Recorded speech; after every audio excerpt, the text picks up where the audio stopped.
Kurniawati Baritupen, NPM 18401028, lokal MSP A2. Baiklah, di sini saya akan menjelaskan rangkuman dari keseluruhan materi dari pertemuan kedua hingga pertemuan ketujuh. Baiklah, materi pertama yaitu perancangan peraturan negara, proses pembentukan undang-undang. Proses pembentukan undang-undang sebagaimana pasal 1 angka 1 Undang-Undang Nomor 12 Tahun 2011, yakni pembentukan peraturan perundang-undangan atau pembuatan peraturan perundang-undangan yang mencakup tahapan perencanaan, penyusunan, pembahasan, pengesahan atau penetapan dan pengundangan. Assalamualaikum warahmatullahi wabarakatuh. Perkenalkan, nama saya Kurniawati Baritupen, NPM 18401028, lokal MSP A2. Baiklah, di sini saya akan menjelaskan rangkuman dari keseluruhan materi dari pertemuan kedua hingga pertemuan ketujuh. RUU dapat berasal dari seperti pemerintah, DPR, anggota DPR, dan DPD. Dalam proses pembentukan undang-undang, salah satunya yaitu perencanaan, penyusunan atau persiapan di pemerintah seperti DPR, DPD, pembahasan DPR, pengesahan, dan pengundangan. Materi selanjutnya yaitu materi ketiga atau pertemuan ketiga, yaitu sejarah peraturan perikanan di Indonesia. Peranan hukum laut dalam kedaulatan Republik Indonesia, yakni Laut Indonesia pada awalnya diatur berdasarkan ordonansi tahun 1957 tentang wilayah laut dan lingkungan maritim yang menetapkan laut teritorial hanya selebar 3 mil, yang merupakan hukum laut warisan Hindia Belanda. Sejarah peraturan perundang-undangan perikanan Indonesia, yakni ada 3.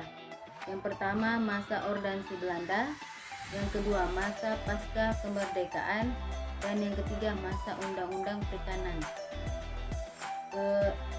Selanjutnya yaitu 5 sumber-sumber ekonomi yang harus mendapat perlindungan. Yang pertama, perlindungan terhadap sumber mineral laut, perlindungan terhadap industri perikanan, perlindungan terhadap transportasi laut, perlindungan terhadap wisata bahari, dan yang terakhir yaitu perlindungan terhadap pelabuhan. Baiklah, materi selanjutnya pada pertemuan keempat, yaitu membahas tentang penegakan hukum perikanan di wilayah laut Indonesia.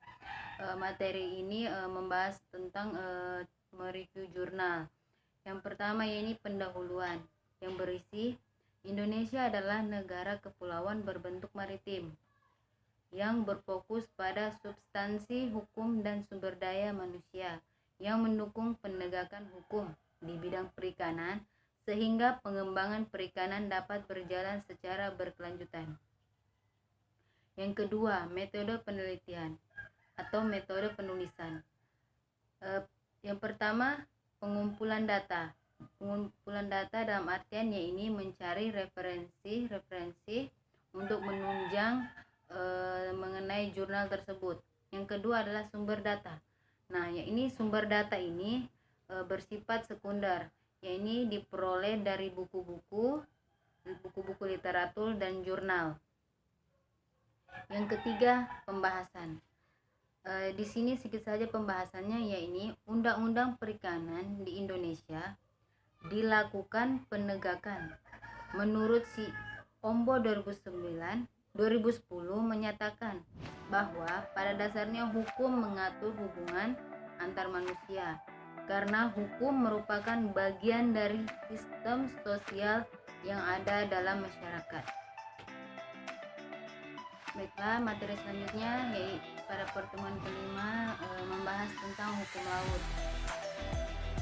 Konferensi Hukum Laut Geneva tahun 1958, United Nations Conference on the Law of the Sea, UNCLOS 1, yang menghasilkan 4 konvensi, yaitu Konvensi tentang laut teritorial dan jalur tambahan, Konvensi tentang laut lepas, Konvensi tentang landas kontinen, Konvensi tentang perikanan dan perlindungan sumber daya hayati di laut lepas. Pada UNCLOS 1 dan 2, yaitu gagal menentukan lebar laut, teritorial, dan konsepsi negara kepulauan yang diajukan di Indonesia.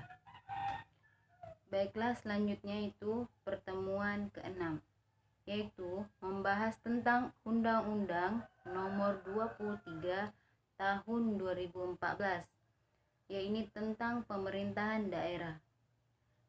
Yaitu salah satu hal yang baru diatur dalam Undang-Undang Nomor 23 Tahun 2014, yakni tentang pemerintahan daerah, adalah pernyataan tegas tentang hak daerah menetapkan kebijakan daerah untuk menyelenggarakan urusan pemerintahan yang menjadi kewenangan daerah.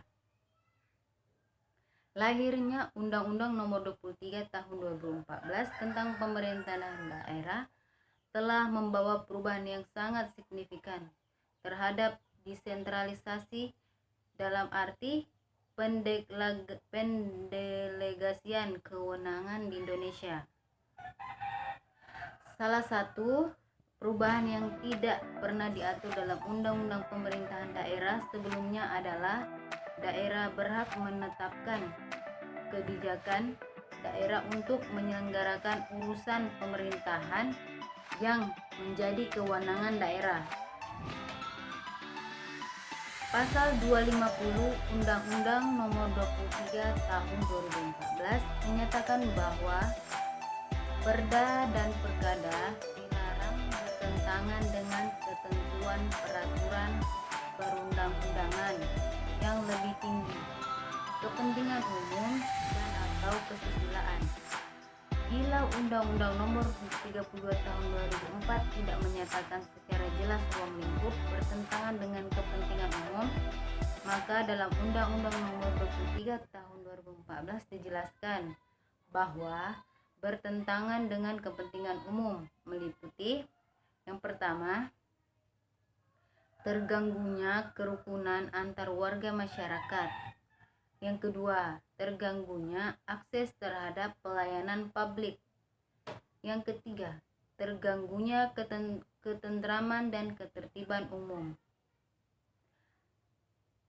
Yang keempat, terganggunya kegiatan ekonomi untuk meningkatkan kesejahteraan masyarakat dan atau diskriminasi terhadap suku, agama, dan kepercayaan, baik ras, antar golongan, dan gender. Baiklah, materi terakhir atau materi pertemuan ke-7 yaitu membahas tentang pengembangan nelayan berbasis kearifan lokal, sebuah pendekatan sosial legal analisis. Ini merupakan studi kasus dari sebuah jurnal. Nah, di sini materinya itu pengembangan nelayan melalui penguatan kearifan lokal yang masih hidup di tengah masyarakat merupakan salah satu persyarat pemberdayaan nelayan karena sistem budaya, ekologi, dan mata pencaharian adalah satu mata rantai kehidupan.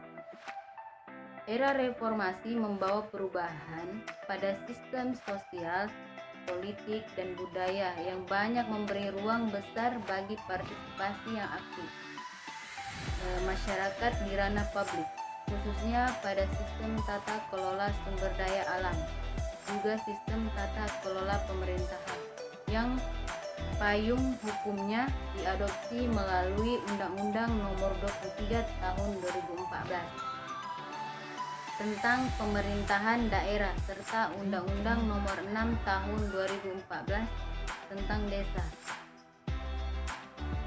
Kegagalan pembangunan sektor kelautan dan perikanan di masa Orde Baru diakibatkan oleh beberapa hal.